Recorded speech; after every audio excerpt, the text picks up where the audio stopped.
Welcome to the Candle Business Coach podcast. I'm your host, Kirsty Allen, and I am the Candle Business Coach.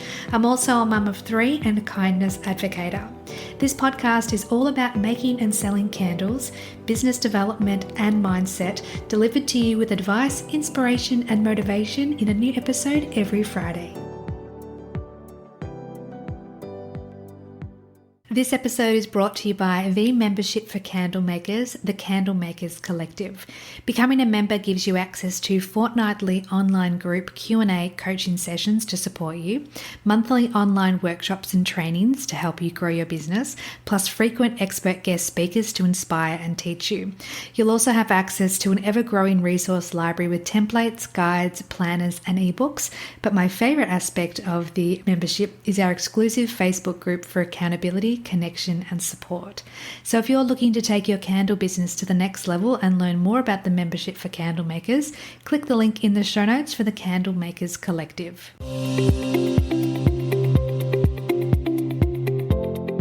Welcome back to the podcast, my friend. Today, I'm very excited to announce the beautiful Karene will be joining us from Virtual Hustle to talk to us about some website things and some social media tips and tricks as well.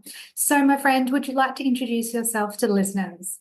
Thank you so much for having me, Kirsty, on the podcast. It's been a long time coming, and we are grateful that you picked us to come and chat to your audience. Everybody, I'm Karene, co-owner of Virtual Hustle. I started Virtual Hustle back in 2019 when I burnt out, I guess, from the corporate world.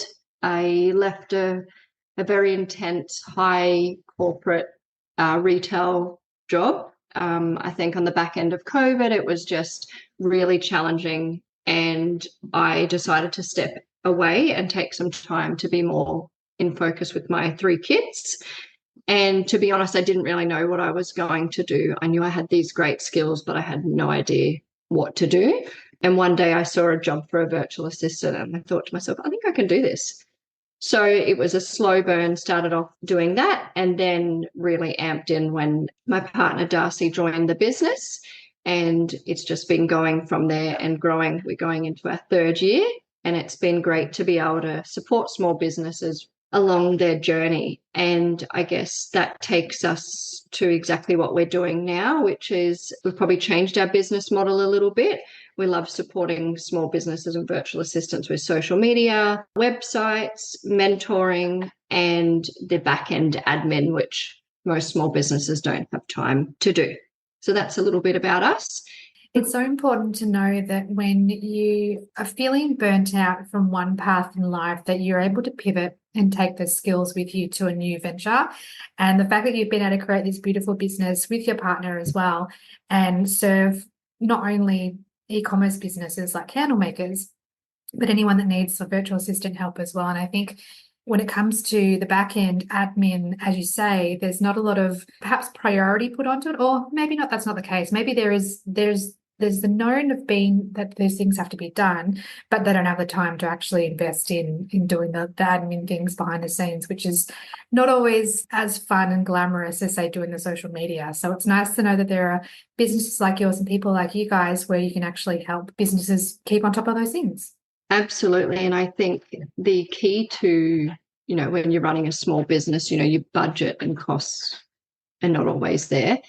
But I think if you invest getting support with somebody that you trust and you feel you can hand over, I think the money comes out of it a little bit in turn of it gives you back the thing that you love doing the most. And I think that's probably what we find most importantly and what we learned in our business as well, being able to outsource the things that just didn't give us the joy.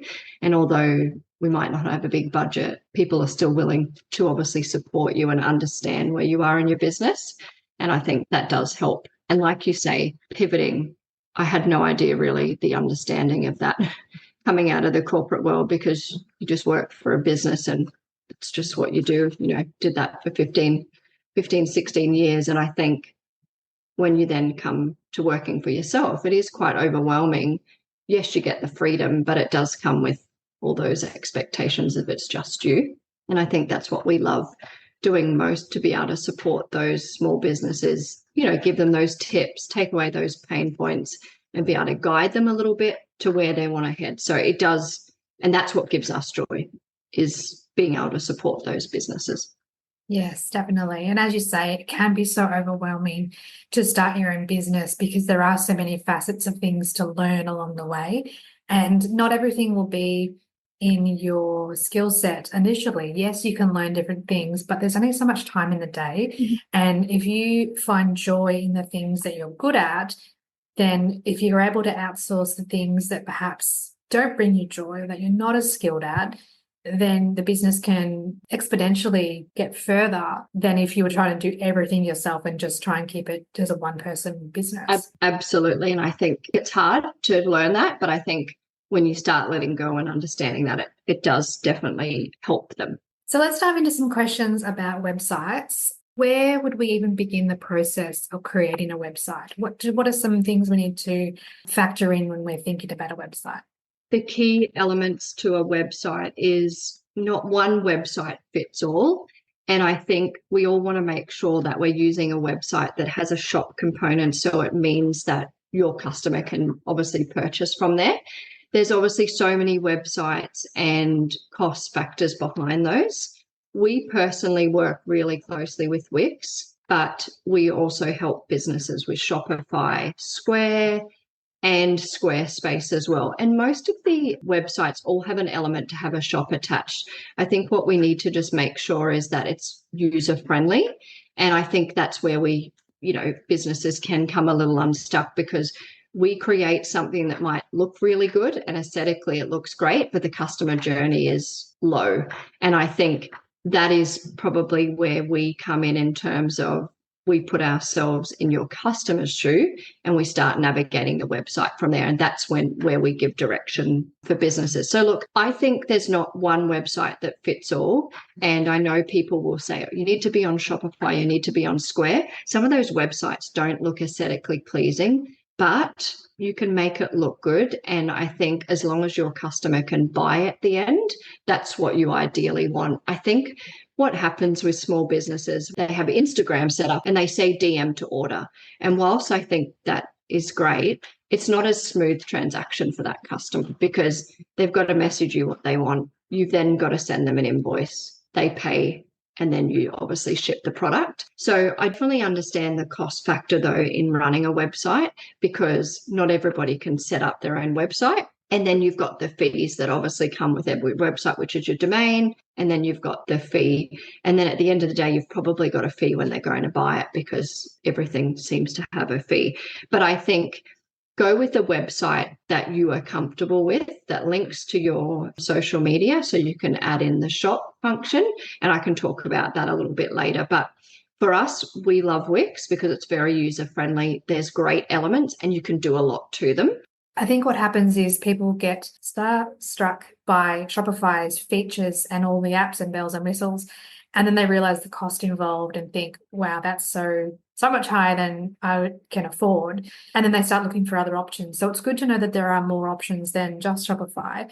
But I'm wondering if there are many common mistakes that you observed in website development. One of them is clear images. So I understand not everyone has money to go out there and get product photography, but it definitely makes a huge difference. The clear picture, a clear colored background, so people can see exactly what they're getting. Flat lays are really good. So if they've got, a nice candle and they can flat lay the product, I think that definitely helps. People just want to see what the product is.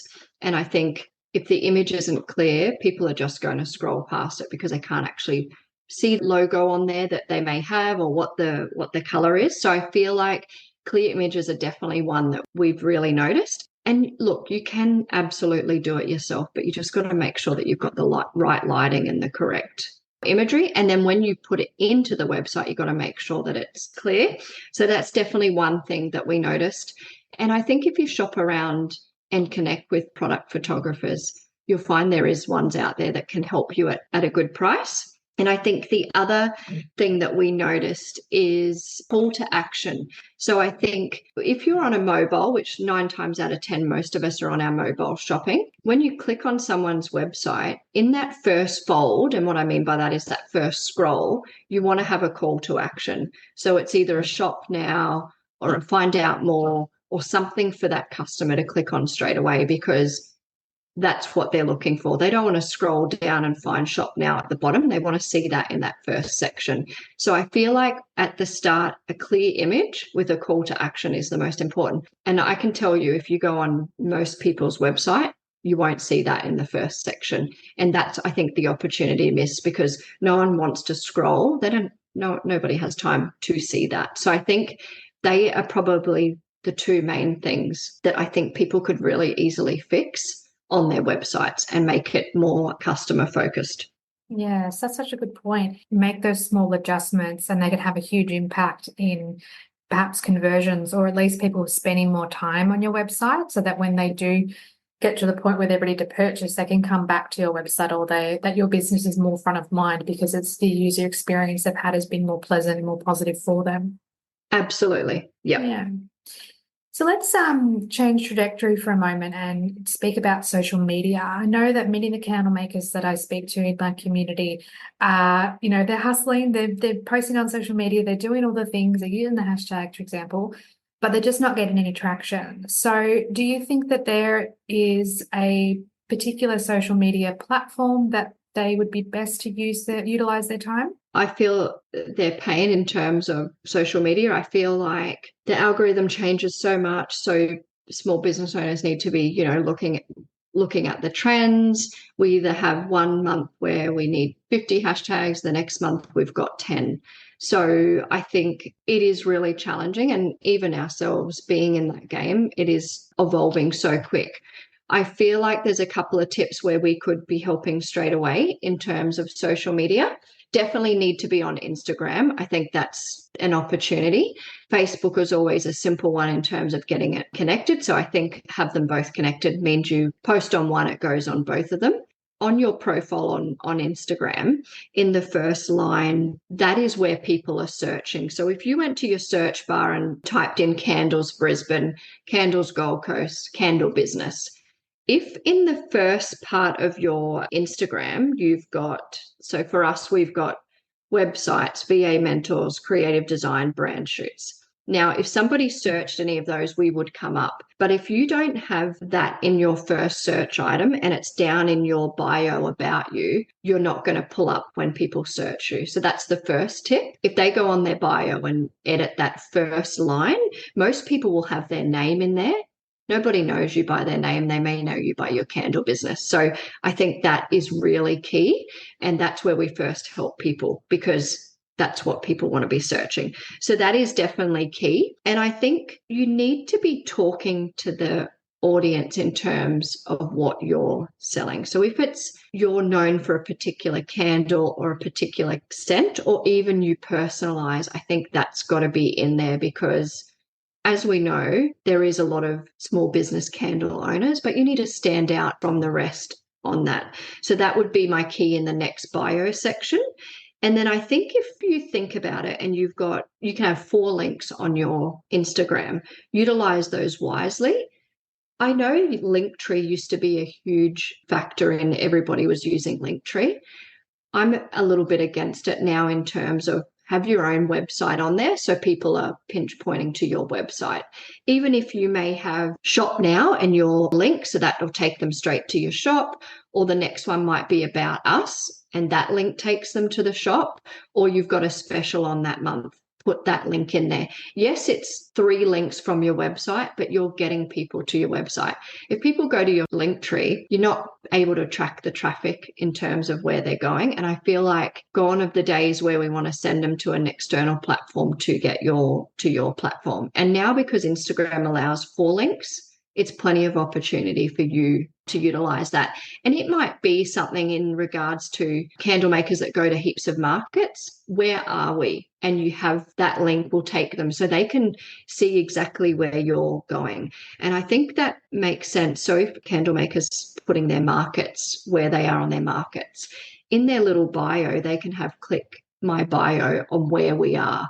And so when the person goes, oh, okay, I'm going to click on that, and they click on the bio, all they have to say is markets we are at, and that link goes straight to where they may be. So I think we've got to remember to keep people on our platform and in our website. And the other tip is to make sure that your photo either reflects you or your logo in your profile, so people know who you are and they can see that. And that may be the colors from your branding, the colors from your logo, or a picture of you that you may have. So I think that is the key to having that. And I think that will help them, create that brand awareness.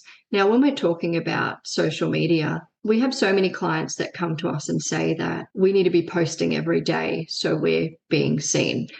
Now, our motto is quality over quantity, because if somebody's seeing, and we wouldn't even post five times a week, because people would be like, oh, there they are again. I don't need to see that. What you want to do is you want to stand out and you want consistency. So for your Instagram to constantly grow, you want to be posting, say, 2 to 3 times a week. I wouldn't say any more than that. And pop on your stories at least 2 to 3 times a week. What we're realizing is people are time poor. And at nighttime, if they're sitting on their phone or they're sitting in the school line at pickup or whatever they may be doing, they're actually on stories. So story tell your candle scent about you, everything through your stories. Have your posts, but start to talk to people. I think if we step back, people buy from people. So it may be that your candle is X, Y, and Z, but they want to know who you are behind your business. And I know that can be really scary for people, but the moment we invested in our brand and us with our photos of who we are and started storytelling about us and what we do is when our social media started growing. It wasn't because we were on there 5 times a week. It was because we added that emotional element, I guess, into it. And I think what we forget is we all have a story and people are going to connect with that story. You don't have to tell them the deepest, darkest parts. But when you're talking about your why, people don't always want to hear, oh, it's the flexibility. I did it to be flexible. They want to kind of know a little bit deeper behind that. So I think if you're thinking, okay, something's not going right with the socials, look at those things, look at your profile picture, see if it relates to what you're doing, update the first line of your bio, dig into your bio and make sure your links are there and people know who you are. That in itself isn't easy to do. And I know when I first started, I didn't ever want to be on. I watched a story over 5 times and then I delete it because I couldn't deal with it. Where now I don't even watch them. I just put them up and away it goes. So I think practice makes perfect. And I think don't overcommit yourself to thinking you can do it all, because you'll turn yourself inside and out. And I think just be you, be real, be consistent, and align your Instagram, Facebook, and website together. And what I mean by alignment is, do you have a brand?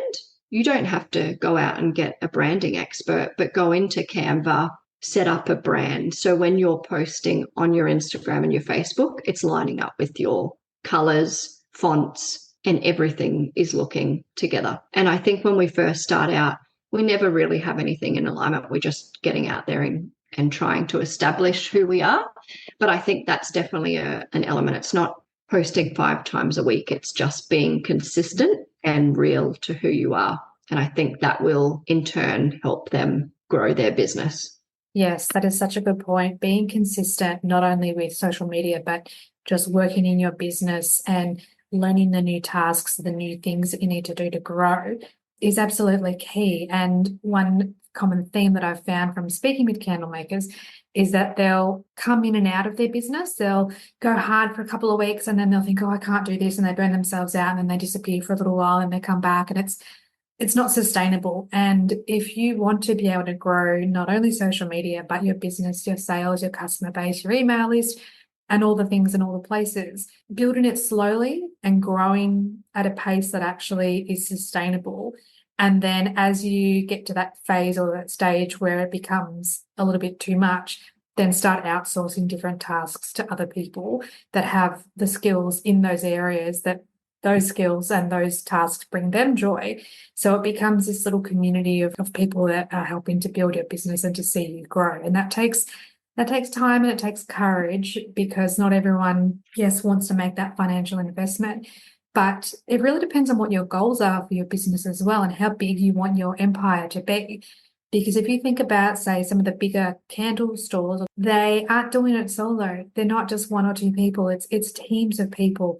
So depending on what your goals are will depend on where you see your journey taking you. But it's important to know that there are people out there that can support you on your journey and can help grow your business to the size that you're wanting to achieve. You're absolutely right. Running a small business isn't easy. It's, 9 times out of 10, you do it for the freedom and flexibility. But in those first few years, you are hustling and you're, on that mouse wheel. And another thing that you just pointed out is email marketing is so key. I wish I started it at the start of our business, but I didn't. I probably started 18 months in, and it's a bit of a tough slog to do. But I think if you get that set up, you're touching those people at different things. And if you're a candle maker and you go to markets, it's an ideal time to have it. You could just have a little QR code where they sign up. You give them possibly 10% off their first purchase.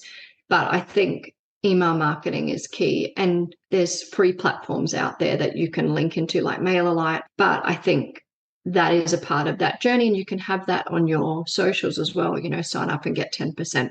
Little things and just little suggestions help people. So I think if people are listening today, I think it's just about writing down things that we have talked about and just saying, okay, well, I'll start with this or I'll go to this. You can't do everything at once, but if you just tick those little things, take a bit of relief, I guess, away from what you're doing. Yeah, absolutely. It's about really dialing in those aspects of business that really can make a difference over the long term, but also in the short term, in that you can be more comfortable, confident, and proud in what your business is emanating out into the world. And I think when you take imperfect action or inspired action, or you're actually doing something tangible for your business and you're making those adjustments along the way and you're learning as you go and growing as well, it makes such a difference to your confidence. And that will then keep you moving forward with your business rather than being stagnant or just putting the business to the side and watching TV or pacifying yourself in a different way. So the little tips and tricks that Karene and I are sharing in today's episode, definitely start implementing them today. There's no reason why you can't make these changes straight away. And I think that's, the good thing about that. They're not huge changes. It's just tweaks on your Instagram bio, which you can then reflect into your Facebook. And then when you look at your website, just go in and be a customer that's purchasing something and see how that can go. Yeah, absolutely. We don't want to have any blocks or challenges in the customer's way, because our attention spans are short. If something's not working, if the website's not loaded, if the pictures aren't clear, if there's something that is grating upon our experience, we're more likely to click away and find something else rather than persevere through that. Yeah, absolutely. And I think have a look in your, most websites have like a back end to it. And I think sometimes going through those stats can be a bit overwhelming. But I think if you just go and have a look at some of your click rates or what pages they're drawn to and make those notes. So when you're first editing things, you're doing that.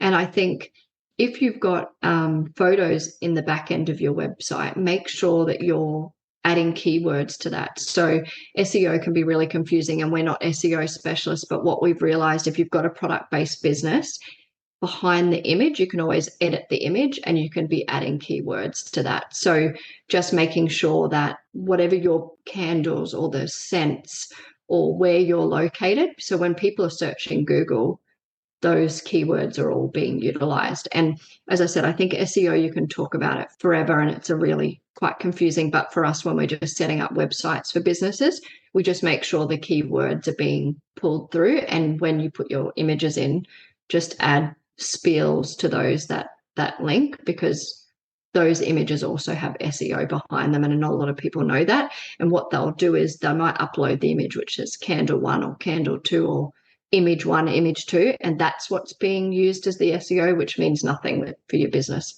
other than candle. And there's probably a lot of candles being pulled through. So I think that's just a small tip to have a look in that back end of your business. So clever. Top secret industry information. So thank you for sharing that. That's okay.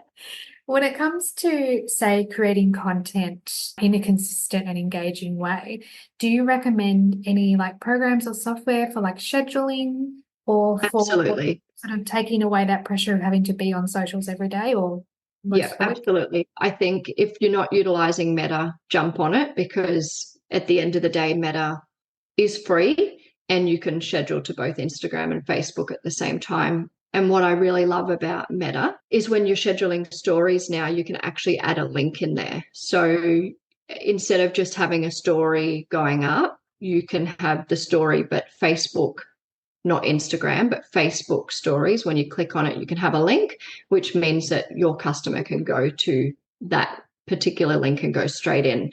So I think, for an example, if we were talking about one of our services, so we might have a quote in there that relates to small business support, we would have our services link in there for people to click on. So it's about utilizing all those things. You never used to be able to add links unless you had a certain amount of followers, but now any business can add links in. So I highly recommend using Meta for that reason. And if you've got a Google My Business profile, which everybody should sign up and have a Google My Business profile, you can also be scheduling into that as well. You can only ever use one picture, but I think that helps. We do use platforms such as Social Pilot and Loomly. They do cost. So I think if you're in the early stages, don't even think about adding that cost. Just use Meta, because you can schedule up to a month in Meta, which means you can plan out a whole month and put that into it. And I think if it comes down to planning, and for an example, looking at the month of February, and I'm assuming for candles, Valentine's Day, things like that would be huge. I think if you're looking at, say, the 1st to the 29th, I think this for February, what I would do is map out story, post, story, post, story, post. And then that's where you can link your email marketing in there. So one of your posts images you can use in your email marketing. So what we do is we look at a whole month. Sometimes we look at 2, but sometimes we then only look at 2 weeks. It depends. We work so much on other people's business that we forget about our own sometimes. So we will map out for a customer. That's how we would map it out. So if we're doing their socials as well as their email marketing and maybe updating their website, we will map it out in one calendar. So when that client's looking at their month, they can see the whole month and exactly what they've got to do. Because some clients, we just do their socials and they do their email marketing, but then they can see what is clearly going to go up. So I think for a small business, blocking out half a day to focus on that is really important, because one, you can see the month clearly, you know what you're advertising, you might know what markets you're going to, and you can be clear to that customer base that you're trying to work with. If you're looking at wholesale, you can then, put in there, okay, well, I'm going to target halfway through the month these wholesalers and work with that.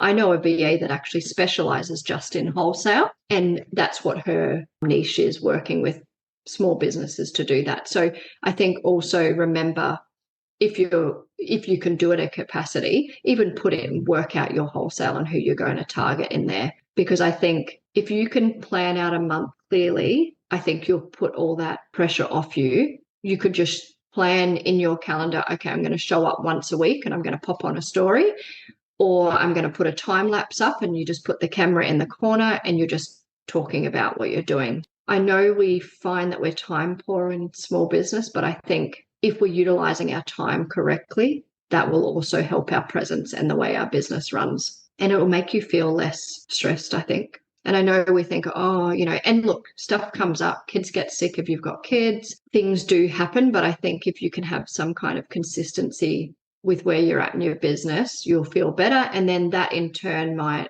create those more sales, which then you can then go, okay, well, I'm going to invest in some branding photos, which could last up to 2 months. Okay, well, I'm going to get someone to come in and tweak my website, and that's a cost. So I think if you plan your months in advance and set yourself little goals, those things then can keep ticking along in the back end, and then you can look at obviously where you can invest. So I think they're the things we probably don't do well. We don't look at our own business, and I think that is really important to give you that little bit of guidance, and I guess it gives you a view of where you're at and where you want to head. That definitely for us, when we started focusing or cutting out a day, 2 days kind of out of the month where we just sit and plan for ourselves, it gave us more breathing time and more plans. And I think when you start then hitting some of those goals, you've got wins. And so wins create that feeling of keep going. And I think probably that's where we can go wrong with small business, because we think, oh, it's just a target of I got to 5 candles this week that were ordered, but that's still a win. And I think if you're not celebrating those, you're not giving yourself any credit to keep on pushing. And that's where you come to burnout. Yeah, absolutely. It's so important to celebrate the little and big milestones along the way, because it's just such an acknowledgement of I set a goal or I've achieved something and I'm making progress towards my big dreams, my big goals, my big visions. And when we don't acknowledge and celebrate the small things, because we're just, we've got our blinders on, we've got our mindset focused on the next thing, that zaps the joy and excitement away from the whole process. And yes, we're in business to make money. Yes, we're in business to have that freedom and flexibility, but we want to have fun in our business. We want to enjoy the process. So it's so important to celebrate along the way, as you say. And I think then your customers and your people are seeing that and they're like, okay, well, that's really exciting. I want to be a part of that. So then that's where they get that buy-in and engagement. They don't want to see that burnt out person behind the thing saying that they're so exhausted. They want to see those wins as well.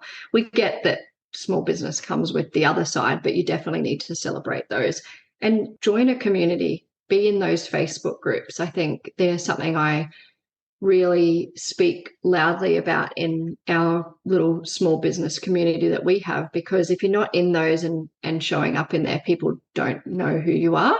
And I always talk about the story where one of my friends said, oh, I think I see you in like every page. I said, good, hope you do see me in every page, because I might not get that lead, but someone else will search virtual assistant or social media or website and I'll come up. So I think just be out there as well. It's not someone said to me, I think it looks a little bit desperate. And I said, oh, well, if you're not shouting yourself, who is? So I think that's a key, takeaway, to be proud of what you're creating and just share that as well. That's such a good point. Be proud of what you're creating and be excited to share that with people that you love and care about, as well as people, strangers on the internet that you're wanting to bring into the community. And when you can create that sense of community around your business, it really does make such a difference to how you show up, because you have this sense of wanting to be accountable to your followers and potential customers, and you want to add value to their experience with your business as well. And when you can really nurture that relationship, it becomes so much more than just selling candles or just selling free diffusers or just selling wax melts or whatever products you have in your range. So can you share with us any tips about how to create a community with our social media? When we started understanding who we wanted to have as part of, because you can have so many followers, but if your followers aren't connecting with you and engaging with you, then you might as well go back to one, because you want to make sure that the information you're sharing is what they want to hear. So I think that's where I was talking to you about going back to understanding your why and digging deeper than just, oh, I'm doing it for freedom and flexibility to be around my kids, because I think we're all doing it for that reason. And people go, oh, I've heard that story before. So I think it's more digging in deep about why you're doing your business. Start to talk about that. As I said, you don't have to talk about everything, but just snipping little elements on there and asking them what they want to see. So if you're going on stories and talking, put little question boxes in, because sometimes them asking questions, you're like, oh, wow, okay, that's interesting. I've never had that question before. But you might have such great value to add to them that they'll, you can give that. And then they'll be like, wow, that's exactly what I wanted to hear. So they'll keep following. So I think ask your audience a little bit what they want to hear or what they want to see, and see what you get from that. Because I think you can keep those questions then. You don't have to share it all at once. You can obviously screenshot the questions, and then you can start doing once a fortnight where you're going to share those. And what you can create from there is jumping on a live, which we don't all like doing, but you can jump on that live and then talk about that question in more depth. So I think that then creates a platform for people to come back once a fortnight to listen into the next part about your business, what you might share. And it might not always be about the product, but it might be, how did you start your business? Or how did you know you wanted to add those products in?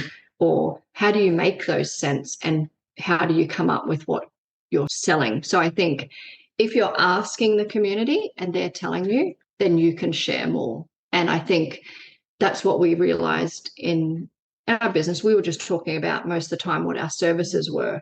Well, what we realized is people wanted to know a little bit more about that. So when we put those up, people asked us more in-depth questions, and then we started talking about, well, why did you do the branding shoots? Well, we realized that small businesses might be coming out of a corporate career or coming out from being a mum, and then they're like, right, this is what I want to do. I'm creative, so I want to get out there and create these candles or their melts or, as you said, diffusers. And then they just start posting on social media, but people don't know who they were. So for us, it was about creating a budget-friendly branding shoot so you felt comfortable to be putting those photos on your website. We don't want to be seeing selfies and things like that, because then people are like, oh, okay, I don't feel they're investing. Those photos don't do, obviously, their business justice. So I think definitely ask your followers what they want to see and see what you get back, because I think you'll realize that they want more than what you're probably giving them. Mm-hmm. And if you're open to delving a little bit deeper, you'll get, I think being a bit more vulnerable gives people that connection with you. Yeah, 100%. I agree. And it's interesting because so often you can show up on social media and not have any engagement coming back. But if you keep showing up and you're engaging on other people's platforms and their posts and stories, it does start to come back to you. And then you can start to build up that relationship with your followers and potential customers.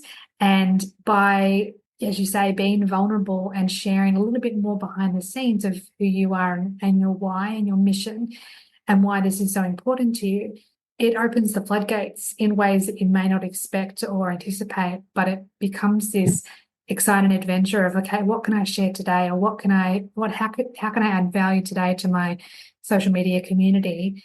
And it becomes this beautiful give and take between you and the people that want to be invested in your business. Yeah, absolutely. And I think that's probably where we realized people want more than just what you're giving them. And I think when people jump on, they can see that. They're like, okay, well, these guys are on, they're doing their thing. That's exactly who I want to connect with. So I think just, being a little bit more vulnerable. As I said, you don't have to dig too deep, but I think as you start talking, it'll make you more comfortable, and people will love that about what you're showing, not just the products that you make. There's a little bit more behind it. Yes. So I want to just switch gears for a moment and chat about raising prices when it comes to product-based businesses. Is there a right or a wrong way to raise our prices? Because so many people I see in the candle world have prices that are really affordable for the customer's point of view, but they don't necessarily have sustainable prices to grow their business. So when it comes to making that decision to raise your price, is there, a right or wrong way to do that? No one wants to talk about price. And I feel like when you are creating that product yourself, it's hard to put a price on that. And I feel like people, they think, oh, I can't raise it by $5 because someone might not like that. But I think if you're creating a product that is one personal and a once off, then there is a more of an input than obviously just your everyday strawberry candle, or the products are the same. I think one, if you're personalizing it, you're obviously adding value, and that's something different in there. But when you're talking about pricing, you need to be able to make money, and I understand that you need to price yourself so people buy, but pricing won't come into it if you've branded your business and you're showing up, people can see who you are and exactly what you do. The pricing actually won't be part of that.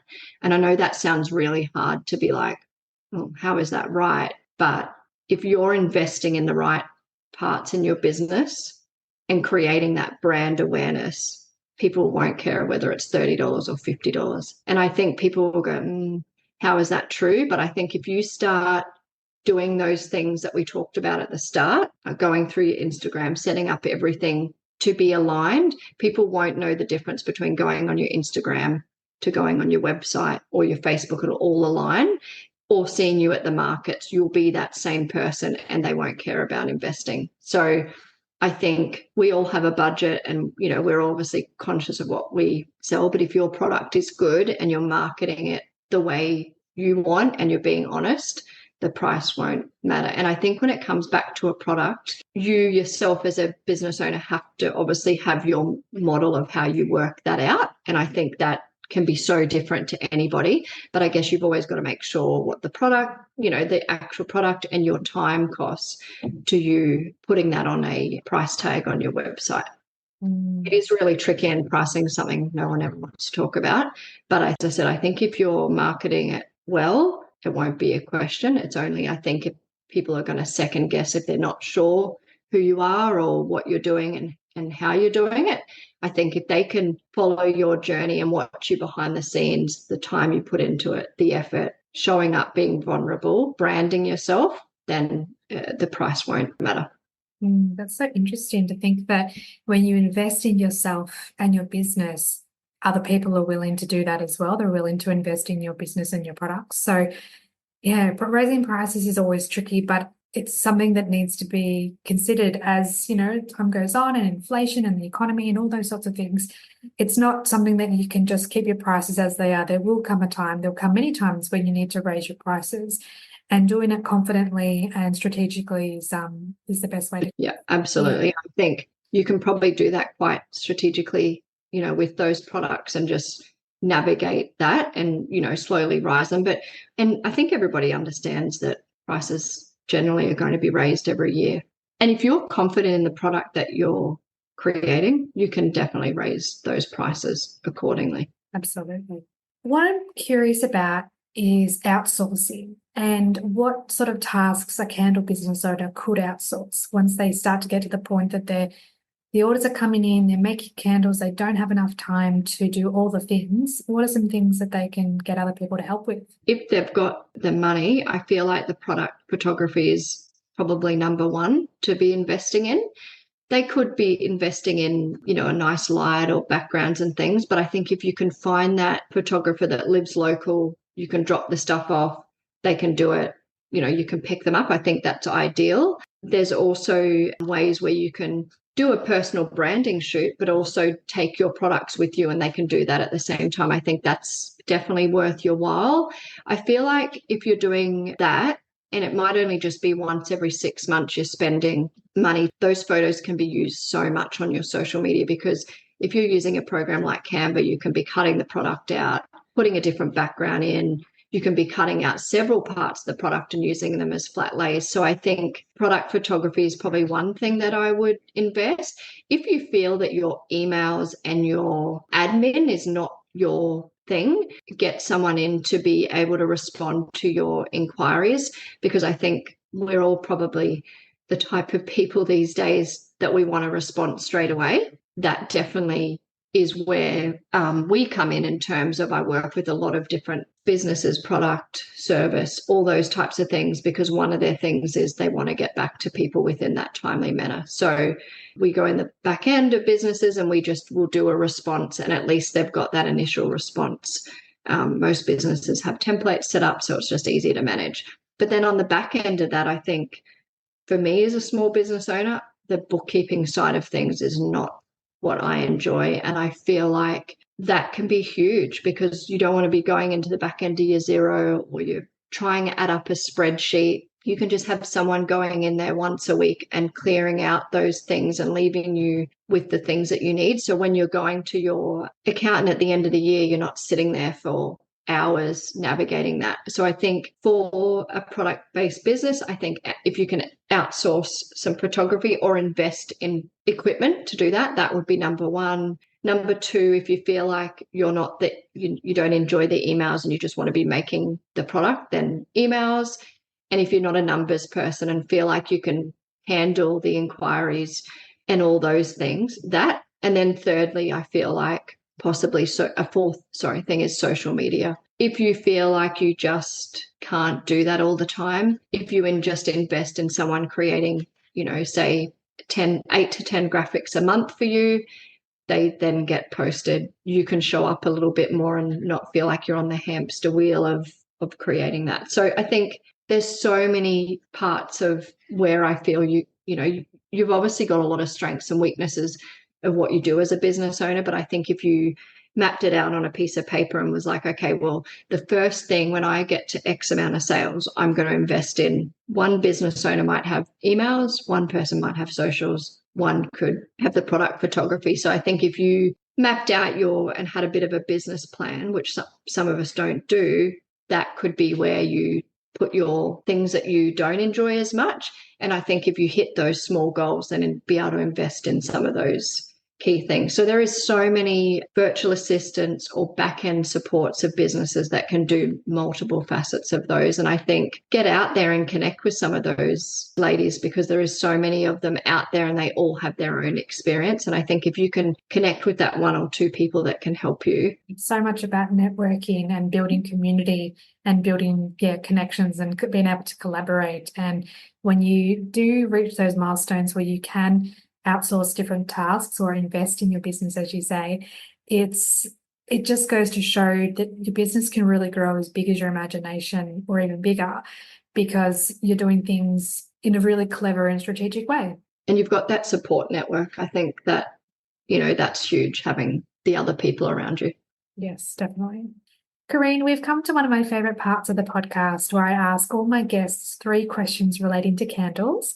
Question number 1 is, what is your favorite candle fragrance? I'm a sucker for the sweet smelling candles. Definitely not a fan of the flowery quiet smells, but the real sweet things, almost like lollies and things like that. That's probably my weakness of candles. Question 2, what do you love about candles? After a big day and you're just relaxed, I think there's, nothing better than just putting something on in your room that might make you feel more relaxed. Definitely not a sweet candle when you're trying to relax. So I think that's my go-to. Yeah, perfect. And then the last question is, what is one piece of advice you'd like to give to candle makers? Look at your business and look at what sets you apart from your competitors, or what you want to set yourself apart. Because I think if you stop looking at everybody else and just focus on why you started your business and what you want to do, I think that will open those avenues to setting you apart from obviously your other competitors. Or I don't say competitors because I feel like we shouldn't say competitors, but more just understanding why you did what you did and where do you want to go. And I think if you start digging into that more, you'll either see where you want to go, or you might realize you're a little bit stuck and you need that bit of guidance. So I feel like if you can look at why you're different from other people and keep growing from that. I love that. That's so beautiful. My friend, thank you so much for being on the podcast. I so appreciate your time. And for anyone that would love to connect in with you, where can we find you online? We are on www.virtualhustle.biz, and if you type in Instagram virtual hustle with the underscore, you will find us there as well. And as I said, I think if you're feeling a little stuck and you're not sure where to go, we love being able to have a 15-20 minute conversation with business owners and just listen to their stuck points and then give a bit of feedback in terms of a bit of guidance. So if anybody is feeling a little stuck, we're always happy to chat. There's no cost involved. It's more or less just a bit of we ask a questionnaire, we get ready for the 15-20 minutes, and then we can dig in and share that info. So always happy to chat, or also welcome into our DMs. But thank you for your time today. No worries. And thank you so much for sharing that there is a discovery call available so that people can get some advice, get some support, and get moving with their business. Yeah, sounds good. Thanks, Kirsty. Have an amazing day. Thank you, my friend, for listening to this episode. Check out the show notes for all the links mentioned throughout the conversation, and please subscribe to the podcast so you don't miss any future episodes. And if you're feeling inspired, I would love it if you would write a review for the podcast and give a 5-star rating. Thank you so much and have a beautiful day.